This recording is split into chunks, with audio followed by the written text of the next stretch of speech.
Matapos ang 7 taong relasyon, kinumpirma ni Barbie Forteza na hiwalay na sila ni Jack Roberto. Kasabay niyan ay nag-iwan din ng mensahe si Barbie kay Jack.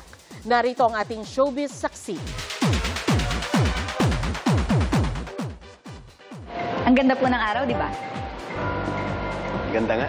Nagkasama sa Kapuso series na Meant to Be noong 2017, sina Barbie Forteza at Jack Roberto.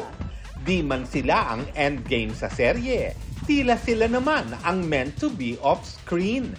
Ang on-screen chemistry ng Jack B, naging real life.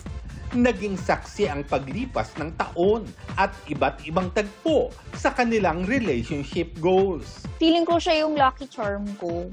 Kasi parang ever since naging kami, parang nagtuloy-tuloy din talaga yung magagandang opportunities ko. Very supportive nga raw sila sa achievement ng bawat isa. Tapos nagka-message ko pa rin siya. Kino-congrats ko nga sila. Sila na parang biglang skyrocket. Support na sa nila ko yan.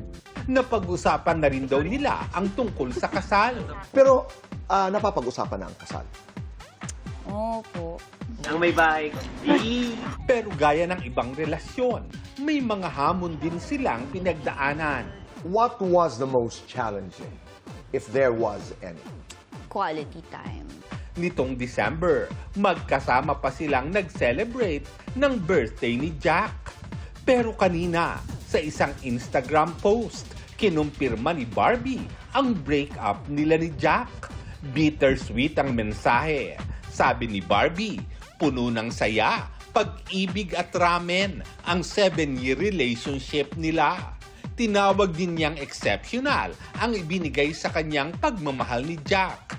Pero aniya, may mga bagay na kailangang magtapos para magbigay daan sa magagandang bagay.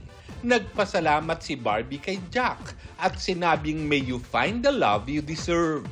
Hiling niya sa publiko ay pangunawa sa kanilang sitwasyon. Wala pang pahayag kaugnay nito si Jack. Para sa GMA Integrated News, ako si Lars Santiago, ang inyong saksi.